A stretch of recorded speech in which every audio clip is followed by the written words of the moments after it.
E agora nós vamos continuar com um assunto que eu tenho certeza que é bem interessante, mas que é um episódio triste da história da igreja. Um dos mais tristes, talvez, que são as cruzadas. Vamos começar a falar das cruzadas, então. O professor Calhoun, ele no curso dele, ele diz que essa é a lição que ele gostaria de deixar de fora. Porque realmente não tem nada de bonito aí. O contexto das cruzadas é o contexto do Islã. O que fazer com o Islã? O que fazer com os muçulmanos? Na verdade, as cruzadas são uma resposta ao que aconteceu, vocês lembram? Que lá em 622, Maomé foi expulso de Meca, pela pregação dele, ele foi expulso de Meca e foi para Medina, e depois ele retornou, ali começa o islamismo. Somente 16 anos depois, em 638, os muçulmanos já tomavam Jerusalém para si. Jerusalém passava a ser dominado por muçulmanos, no ano 638. Nessas cruzadas, coisas terríveis foram feitas, provavelmente não por cristãos de verdade, mas feitas em nome de Cristo e sob o sinal da cruz. Certo? Foram 7 cruzadas. Podemos dizer que foram 8 se contarmos a cruzada dos meninos. Essa aí é uma que não é bem uma cruzada, é um episódio também muito triste da história da igreja. Mas na verdade cruzadas mesmo foram 7. A primeira, convocada pelo Papa Urbano II, tudo começou no ano 1095. Século, quem é bom de matemática aí? Século XI, exatamente. Finalzinho do século XI, o Papa Urbano II começou a pregar em prol da primeira cruzada. E claro, aí ele botou toda a igreja para fazer a pregação em prol da primeira cruzada. Conclamou-se todos os homens para que deixassem suas casas, suas famílias e fossem para a Terra Santa, para libertar a Terra Santa dos infiéis. Essa pregação, essa conclamação acabou funcionando, tendo um excelente resultado. Surgiu inclusive o slogan, esse slogan aí, Deus vult. Deus vult. Deus o quer. Isso aí é em latim, Deus o quer.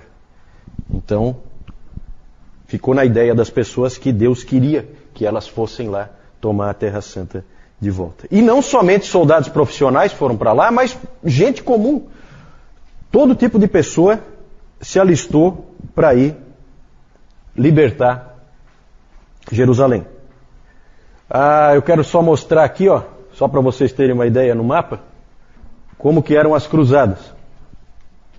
Partia-se aqui da França, partia-se de Roma, partia-se de vários lugares aqui, mais ao norte do Império aqui, partia-se rumo a Constantinopla. Constantinopla era o ponto de onde se partia então para o ataque.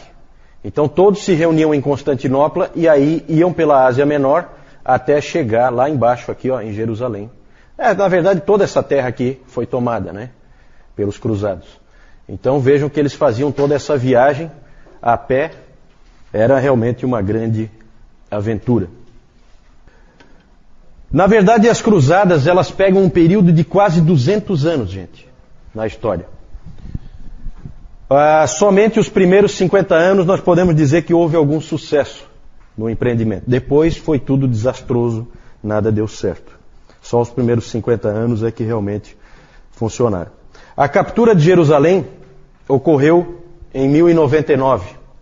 Finalmente o objetivo tinha sido alcançado. Eles conseguiram capturar a cidade de Jerusalém. A batalha começou no dia 13 de julho de 1099.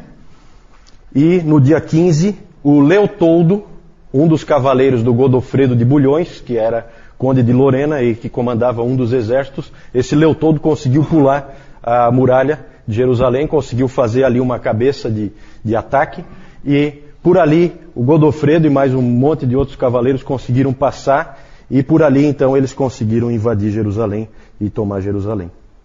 Godofredo, Tancredo, todos esses nomes aí são nomes ligados às cruzadas. Agora o problema é o seguinte, olha só o que diz o Justo Gonzalez no livro dele. Parece uma coisa muito boa, né? Jerusalém foi retomada para os cristãos. E aí ele fala assim, Jerusalém estava novamente em poder dos cristãos. Então aqueles soldados de Cristo se dedicaram à vingança. Todos os soldados sarracenos foram mortos e a população civil não sofreu melhor sorte. Muitas mulheres foram violentadas. De outras mulheres, as crianças foram arrancadas do peito para serem jogadas contra a parede. Os judeus tinham fugido para a sinagoga. Os cruzados atearam fogo ao prédio e mataram todos. Uma testemunha ocular conta que a matança foi tal que no pórtico de Salomão o sangue chegava até os joelhos dos cavalos. Quando o massacre afinal acabou e foi decidido enterrar os cadáveres, os sobreviventes eram tão poucos que foi necessário pagar aos cristãos mais pobres para que se ocupassem da tétrica tarefa. Porque normalmente quando há esse tipo de conquista você coloca os próprios vencidos para enterrar os mortos. Ali não sobrou o suficiente para enterrar os mortos, tiveram que eles mesmos cuidar disso. Então vejam o quadro horrível, né? Tudo isso aí feito em nome de Cristo, né? E é essa barbaridade que a gente está vendo aí nesse relato. É claro que aqui é só um resumo, né? Evidente que tem relatos bem mais detalhados. Por 50 anos, então, houve algum sucesso, se é que isso é um sucesso, né? Mas é um sucesso do ponto de vista de conquista militar. Eles conseguiram conquistar Jerusalém de volta. O problema é que os muçulmanos surgiu no meio dos muçulmanos um grande líder militar. Talvez vocês já tenham ouvido falar dele. Saladin. Saladin era o grande líder militar dos muçulmanos e ele tomou tudo de volta. Tudo que eles conquistaram, ele recuperou tudo de volta. Eles perderam absolutamente tudo, os cruzados. Esse Saladin. Quem viu um filme recente, o Reino de Deus. Reino de Deus. Com aquele ator que fez o elfo lá do Senhor dos Anéis. Reino de Deus. Ali aparece o Saladin. Né? Inclusive o filme todo é em Jerusalém, ali na época das cruzadas. Nos 100 anos seguintes, os europeus tentaram se animar a mandar mais e mais cruzadas. Cada uma delas era derrotada, sempre de novo. A última cruzada foi comandada pelo rei Luís IX da França, conhecido como São Luís, né? Nós temos a São Luís do Maranhão, né? É esse Luís aí, São Luís, certo? Esse aí foi derrotado em Tunis, num ataque em Tunis, ele foi morto lá. E isso marca o fim das cruzadas. A pergunta é a seguinte: por que as pessoas fizeram isso? Aí, alguns motivos do porquê das cruzadas que a gente pode levantar. Primeiro, defender a honra de Cristo. Esse era usado como discurso, né? Defender a honra de Cristo. A ideia era que Cristo tinha sido insultado pelos muçulmanos. O próprio Bernardo de Claraval, que nós vimos no último domingo, que foi um homem importante, lembra que a gente ele chegou a ser conhecido como imperador não coroado? Lembra que foi ele que escreveu uma carta para um subalterno seu que ia se tornar papa? Lembra que nós falamos no domingo passado? Esse Bernardo de Claraval pregou também em favor das cruzadas para levantar a segunda cruzada em 1147. Bernardo disse o seguinte, era assim que ele pregava: nosso rei Jesus está sendo acusado de traição. Os muçulmanos têm dito que ele não é Deus, mas que ele falsamente fingiu ser algo que não era. Qualquer homem dentre vocês que é seu vassalo deve erguer-se para defender seu senhor dessa infame acusação de traição. Ele deve ir à inevitável batalha, onde vencer será glorioso e morrer será lucro. Então se usava esse tipo de discurso, né, conclamando os cristãos na época a irem pela honra de Cristo, recuperar a Terra Santa e derrotar os muçulmanos. Outro motivo era a própria recuperação da Terra Santa, principalmente por causa das peregrinações. Nessa época, na Idade Média, era muito importante você ir à Terra Santa. Se você fosse à Terra Santa, você era um cristão de um nível mais elevado. Então era muito importante você fazer esse tipo de peregrinação. O material que eu entreguei para vocês sobre o sistema sacramental vai aparecer um pouco isso aí, tá? Quem não recebeu, depois o João entrega. Esse material, nós vamos chegar ali, eu vou falar dele depois, deixa. O importante aqui é isso. Precisava ser retomada a Terra Santa para garantir as peregrinações. Por muito tempo, os muçulmanos tinham permitido que os cristãos fossem para lá sem problema. Como eu disse, eles já tomaram Jerusalém no ano 638. E até o ano 1079, os cristãos puderam ir para lá. Eles tinham passagem livre para entrar lá. Só que aí foi bloqueado por essa época, não vale a pena a gente entrar no porquê disso, mas foi bloqueado o acesso. E aí tinha, então, um motivo era liberar de novo o acesso à Terra Santa. Outro aspecto, a tentativa de reunificar a igreja. Lembram do grande cisma? Lembram da igreja do Oriente separando da igreja do Ocidente? Houve uma oportunidade de reunificar. Por quê? Porque a primeira cruzada, com o Papa Urbano II, o motivo da primeira cruzada, o que motivou, o que levou a fazer essa primeira cruzada, o que deu assim o pontapé inicial, vamos dizer, foi um pedido do imperador Aleixo, de Constantinopla. O imperador pediu ajuda ao Papa Urbano II. E aí o Urbano II então trabalhou em prol da primeira cruzada. Então ali parecia que ia haver um esforço conjunto, e com isso então poderia ser uma oportunidade de reunificar a igreja, de fazer uma política de bons amigos. Na verdade, o imperador Aleixo ele esperava que o Papa mandasse um pequeno grupo de soldados para fazer um reforço, soldados profissionais, de qualidade. Quando de repente o imperador viu que a cidade dele, Constantinopla, a maior cidade da Europa, aquela cidade bonita, foi invadida por uma turba de gente de todo tipo, maltrapilhos, e ele então viu que ele estava mais com um problema nas mãos do que com uma solução. E aí o grande desastre, não vou entrar nesse detalhe, mas o grande desastre foi em 1204, quando uma das cruzadas, um grupo de cruzados, numa dessas cruzadas, resolveu saquear Constantinopla. Aí, em vez de ir lá atacar os muçulmanos, eles atacaram Constantinopla, pilharam, roubaram, saquearam tudo que puderam. A maioria, lá em Constantinopla tinha muitas obras de arte religiosas, certo? Foi tudo levado para Veneza e outros lugares. Então hoje ainda você vai para Veneza, tem uma série de relíquias lá, tudo roubado de Constantinopla, certo? Tudo roubado. Então ali, na verdade, como nós já vimos quando nós falamos da separação, a gente disse que aquilo ali foi a pá de cal que acabou matando qualquer chance da igreja ser uma novamente. Outro motivo era a busca de salvação pessoal. Porque olha como é que as coisas são. O Urbano, o Papa, ele simplesmente prometeu o seguinte, nessa campanha em prol das cruzadas. Ele disse o seguinte: os pecados daqueles que forem para lá, se perderem a vida, serão remidos instantaneamente. Para nós é meio estranho, mas para aquelas pessoas, com a forma como elas criam, isso apelava. Às vezes você era um indivíduo que tinha feito uma coisa muito grave. No momento de tolice você cometeu um pecado grave.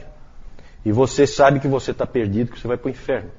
E aí vem o Papa e promete que se você for lá lutar e você morrer, todos os teus pecados serão remidos instantaneamente. O indivíduo pega e vai. Vai e ainda torce para morrer mesmo. Então isso aí apelava a gente também. Nessas cruzadas, as cruzadas a gente sabe sempre são colocadas de uma maneira muito romântica, como uma coisa bonita. Não tem nada de bonito, tudo é feio, tudo é horroroso, certo? Mas é muito colocado como uma coisa bonita. Vários desses cruzados se tornaram santos, porque evidentemente a Igreja Católica Romana nunca reconheceu que houve erro aí. Tudo foi feito corretamente. E aí, várias figuras aí são figuras conhecidas, Na Terceira Cruzada você tem, por exemplo, Ricardo Coração de Leão, era o rei da Inglaterra, bem conhecido, o rei Filipe Augusto da França, o Frederico Barbarroxa, que era o imperador. Esses três foram juntos na Terceira Cruzada. Aí é feito todo um clima em volta desses caras, como se eles fossem grande coisa. Essa cruzada foi um fracasso, não resultou absolutamente nada dela. O imperador Frederico Barbarroxa se afogou, e os outros dois, o Filipe Augusto e o Ricardo Coração de Leão, passaram o tempo inteiro brigando entre si. Certo? Cruzada totalmente inútil, nada aconteceu ali. O absurdo, mais um absurdo, se é que pode ter mais algum, Um detalhe, já vou falar agora para não esquecer. O detalhe é que no caminho, vocês sabem que em todo lugar existem judeus. Porque os judeus foram dispersos. Os judeus foram dispersos porque primeiro o general Tito foi lá e destruiu Jerusalém pela primeira vez, mas sobrou muita gente lá, aí foi o imperador Adriano e terminou o serviço. E aí acabou dispersando e jogando todos aqueles judeus, e ficaram espalhados por todo lugar. Em todo lugar tinha judeus, e até hoje é assim, né? E no caminho dos cruzados tinha muitos judeus. O que os cruzados faziam? Já que nós estamos indo para lá para atacar os muçulmanos, vamos no caminho já aproveitar e matar os judeus. Então eles iam matando. Onde eles encontravam os judeus, eles matavam. Né? Porque os judeus são os assassinos de Cristo, são não sei o quê. Então eles iam matando gente pelo caminho. Vejam só como que é o pensamento. E aí houve esse episódio aí absurdo, em 1212, a Cruzada das Crianças. Na verdade não eram bem crianças, eram adolescentes, né? Talvez assim, da faixa etária assim, do Augusto até o Caio. Né? Esse pessoal assim, mais ou menos dessa idade, assim, essas crianças, assim chamadas, né? Adolescentes, cerca de 30 mil crianças foram tomar a Terra Santa em 1212. Como isso começou é meio obscuro. Com certeza havia profetas por trás. Com certeza há um fanatismo aí por trás. Com certeza havia essa influência de profetas dizendo que era para fazer isso e enganando o povo, fazendo com que... Imagina só, né? Você tem os seus filhos e aí você mesmo permite e até quer que os teus filhos vão numa empreitada absurda como essa, porque é a vontade de Deus. O profeta disse.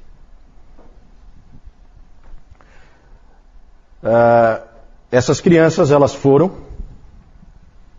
desarmadas, não havia armas, elas foram caminhando, 30 mil, é gente, é muita gente, elas foram caminhando e aí elas chegaram até Marsella e aí chegaram no mar.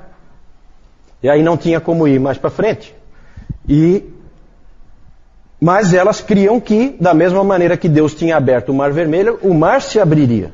E elas então passariam tranquilamente pelo meio do mar. Esperaram um tempo, nada acontecia, o mar não se abriu. Alguns desistiram, voltaram, outros persistiram ali, ficaram firmes, até que apareceram 7 navios. Esses 7 navios se ofereceram para levá-los. 2 desses navios se perderam, os outros 5, simplesmente os piratas, vamos chamar assim, dos navios ali no mar Mediterrâneo. Mais à frente eles encontraram navios muçulmanos e venderam todas as crianças como escravos. Essa foi a maravilhosa Cruzada das Crianças. Outros episódios, outros fatos aconteceram nessa cruzada, todos eles desastrosos. Né? Isso aí tudo foi um grande absurdo. Resultados das cruzadas. Simplesmente perdeu-se tudo que foi conquistado. Né? Ali chegou a ter o que os cruzados chamaram de Império Latino de Constantinopla. Esse foi o nome que foi dado. Com alguns reinos, foram estabelecidos alguns reinos. Eu tenho aqui os nomes: Edessa, Antioquia, Trípoli, Jerusalém e Armênia. Eram reinos. E aí eles eram entregues para alguns daqueles nobres cruzados, passavam a ser reis. Então, pega um daqueles lá na Vitória e tal, essa região aqui é tua, você agora é o rei daqui. Isso aí não durou nada, depois o Saladin veio e tomou tudo de volta. Certo? Então, resultado militar nenhum. Outro resultado foi o surgimento das ordens militares. Algumas ordens militares. Outro absurdo, né? Porque o que são as ordens? Né? Nós já vimos ordens monásticas. Né? Nós vimos lá os beneditinos, nós vimos os franciscanos, nós vimos os dominicanos, todos eles com objetivos relativamente nobres, certo? Agora aparece esse absurdo aí das ordens militares. São ordens armadas, são ordens de soldados. Que vocês conhecem algumas, né, pelos nomes aí, são muito divulgados. Isso aí, os Cavaleiros Templários, os Cavaleiros Teutônicos, os Cavaleiros de São João. Né, João? Tem todas essas ordens aí surgiram, né? Ordens de uma inutilidade total. Mas o verdadeiro resultado das cruzadas foi uma profunda amargura e um profundo ressentimento nos muçulmanos e nos judeus. por causa de tudo que aconteceu aí, as barbaridades que aconteceram aí. Até o meu pai estava contando que ele teve agora recentemente numa palestra de um diretor de Portas Abertas, e ele falando das pessoas lá no Iraque hoje, e ele dizendo que do ponto de vista daquelas pessoas, não existe assim, os Estados Unidos vieram e nos invadiram. Isso não existe na cabeça delas. Os cristãos vieram aqui e nos atacaram. Sempre os muçulmanos pensam assim. Por quê? Por causa das cruzadas. Os cristãos vieram aqui e nos atacaram. É assim que vem o raciocínio. Até hoje vê que isso aí é uma coisa atual. Um diretor de Portas Abertas falando lá dessa percepção que o muçulmano tem de que ele foi violentado, agredido e atacado pelos cristãos. Isso é um enorme obstáculo ao alcance dessas pessoas, certo? Tudo devemos a esses sujeitos, né, que muitas vezes são até admirados, não sei porquê. Resultados zero. Felizmente, houve também na Idade Média missionários que tentaram alcançar os muçulmanos, né? Por um lado, aqueles assassinos ali, e por outro lado, gente que se esforçou para alcançá-los para Cristo. Nós temos o próprio Francisco de Assis, já falamos dele, não temos tempo aqui para entrar nos detalhes, mas ele foi para o Egito, né, numa missão pessoal. Ele foi tentar alcançar as pessoas lá no Egito, no norte da África. Os muçulmanos têm todas as histórias bem interessantes dele com o sultão Al-Kamil. São histórias muito bacanas, né, dele desafiando os mestres muçulmanos a andar em brasas, porque ele ia na frente, não sei o quê. Aí os muçulmanos... Tem todas essas histórias aí do Francisco de Assis, são histórias bem interessantes. E ele realmente, ele foi lá com uma pregação de amor, uma pregação diferente. E ele foi ouvido. Ele foi ouvido. Muitos acham que às vezes ele era ouvido e recebido porque ele era meio... as pessoas, os muçulmanos tinham a ideia de que ele era meio ruim da cabeça. E naquela época era muito comum achar que essas pessoas é bom ouvi-las, porque às vezes elas trazem uma palavra que pode ser uma palavra divina, né? Então, mas é bacana, eu não tenho tempo de entrar em detalhes, tem muita coisa legal aí desse grande homem Francisco de Assis. E um outro menos conhecido, Raimundo Lúlio, talvez um dos maiores missionários aos muçulmanos que já existiu. Raimundo Lúlio. Esse Raimundo Lúlio, ele nasceu na Espanha, e, portanto, ele sempre conviveu desde criança com muçulmanos. Porque vocês lembram que a Espanha era controlada por muçulmanos, pelos mouros. E esse Raimundo Lúlio sempre conheceu, ele sabia o que os muçulmanos criam, como eles eram, o que eles pensaram, o que eles pensavam, né?